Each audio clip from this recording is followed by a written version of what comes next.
Good day, everybody, and welcome to another edition of the Military and Foreign Affairs Network. I am your host, the voice of reason. Today, we are now in day 47 of the ongoing war between the Russian Federation and Ukraine.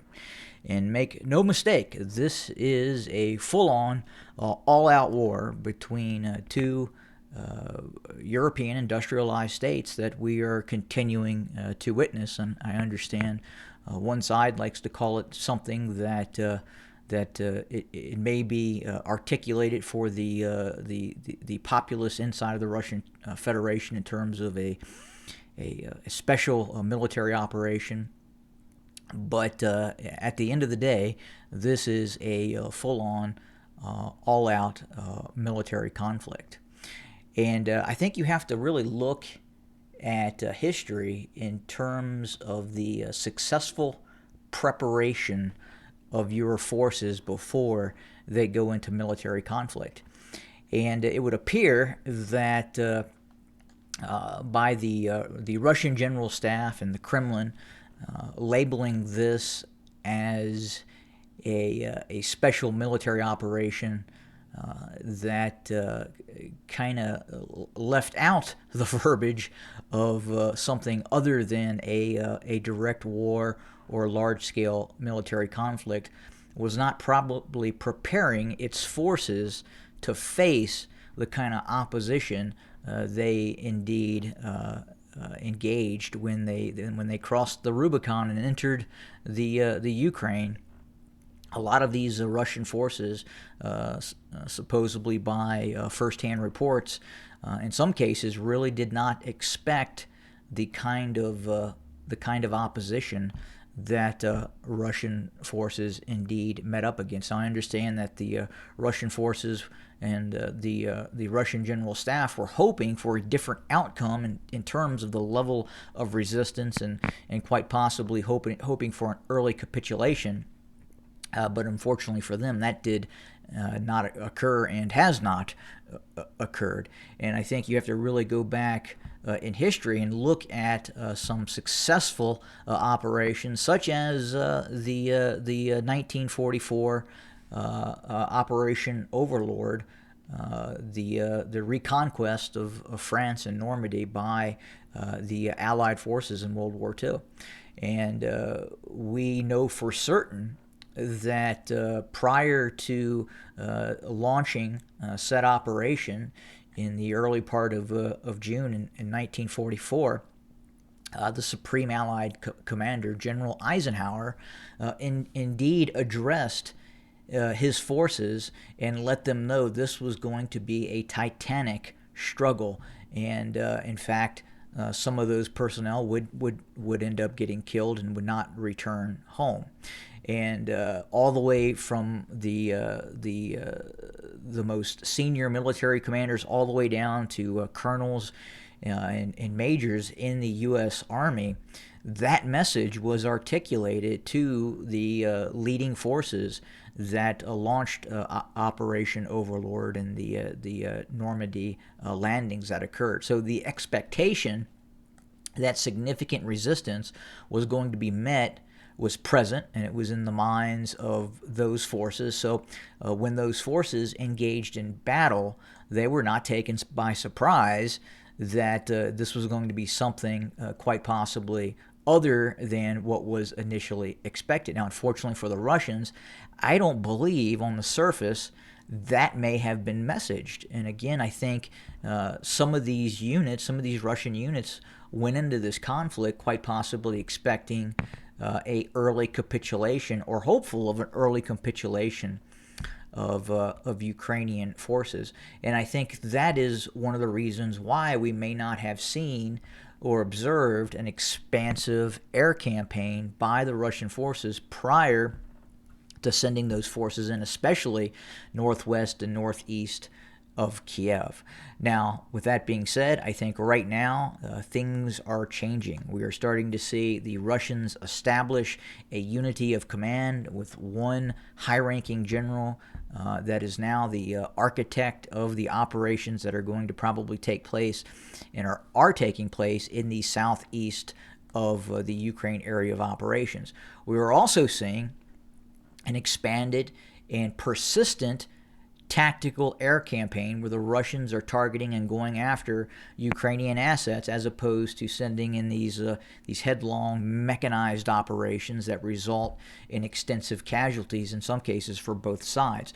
So right now the Russians are trying to control the clock, deploying its tactical air assets to strike Ukrainian targets without utilizing heavy doses of these large mechanized operations that could be quite expensive for the Russian military. Now, that's not to say that the Russians are not preparing for large-scale mechanized ground operations in the very near future. It does look like, as we speak, a very large force construct is being assembled, specifically south of Izium and then all the way down towards Donetsk. A very large force of Russian capability that is preparing for a large-scale operational thrust into Ukraine. And we are continuing to see continued limited offensive action by the Russian military all across the what would be defined as the line of contact. But I think the Russians right now are probably playing it a bit more smartly in the use of its tactical aircraft and cruise missiles to degrade and destroy the Ukrainian forces in the field. Is that because that the Russian ground forces are having low morale and are and the Russian general staff is not sure if these forces will indeed fight? Or it could be just the simple fact that they are playing it smart and looking to degrade and destroy the Ukrainian army in the field. But let's look at the area of operations real quick. We're going to start down south this time in Kherson. And there is limited and continued counterattacks by the Ukrainian military along the western area west of Kherson. Some of these attacks have been relatively successful. Others have been stopped. But what we do know is the Ukrainians are continuing to press its operational tempo towards Kherson. It does appear that the Ukrainian military is attempting a concerted effort to eventually push Russian forces out of the western bank of the Dnepr River, the Dnepr River.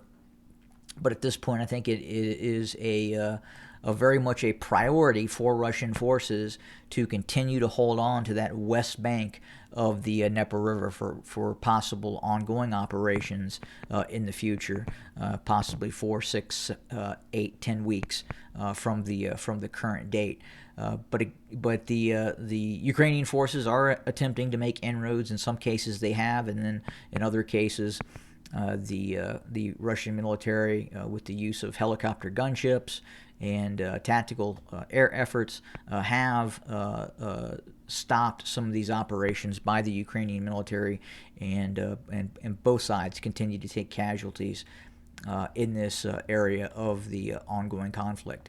Further over to the east, towards Mariupol, I believe that the Russian military, with the support of a hodgepodge of Russian National Guard units and federal police forces that have been militarized, are looking to simply starve out the Ukrainian forces that continue to maintain a hold inside of the city. And at some point, they're going to run out of fuel, of food, and ammunition, and will be unable to continue the fight. And I believe at this point, that is the objective of the Russian military, is to simply starve those forces out, those Ukrainian forces that have hunkered down in some of these vast fortified areas inside the city of Mariupol. But food is going to be at some point a fairly significant issue, as is obviously water and then ammunition as well. And that will probably at some point lead to an end of the resistance that is taking place inside of Mariupol. Further to the east, we continue to see Russian forces prepare the battlefield, continuing to launch these tactical air efforts against both Ukrainian forces in the field, and more importantly, the ability of the Ukrainian army to feed itself and supply itself in the eastern part of the country. We believe here at MFAM the Russian tactical air effort is improving. We continue to see the Russian forces degrade and destroy both the forces of the Ukrainian military in the field, and also, more importantly, continue to degrade and destroy the air defense systems that the Ukrainian military have deployed against the Russian Air Force. And that operation continues. We also see the Russians going after recently delivered supplies to the Ukraine in the form of some of these Western supplies in terms of weapon systems and ammunition and other assets that have been deployed into the country. We've even heard a report that the recently delivered air defense systems from the Slovak Republic were destroyed by Russian forces recently. Have not been able to confirm that as of yet. The Russian MOD is, of course, reporting that, but we will have to see if that in fact happened. But we do know Russian forces continue to degrade and destroy those air defense assets of the Ukrainian military. And at the same time, we are continuing to see this buildup of force. The anticipated force construct south of Kharkiv, extending down to Donetsk, is approximately 60,000 personnel. Roughly 2 corps that could and will at some point conduct this operation to circumvent and destroy Ukrainian forces within the vicinity of Kramatorsk, Sloviansk, and Severodonetsk. I cannot tell you how important this operation is going to be for the Russian military to successfully accomplish this mission.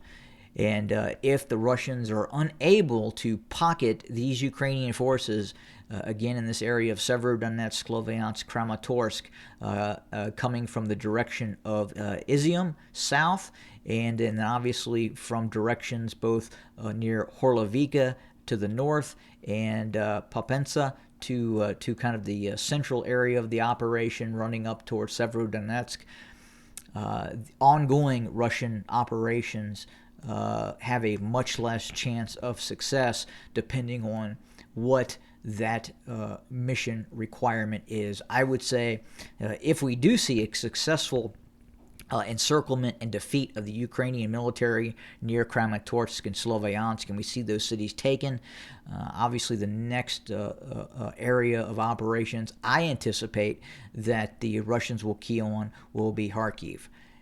And I believe that the Russians would like to seize control of this city prior to May 9th. Now, is that feasible and possible? Very difficult to say, but the battlefield is changing. We are continuing to see the Russians deploy itself in a manner where it is controlling the clock and utilizing its tactical air efforts in a more smarter manner than what it deployed earlier in the campaign.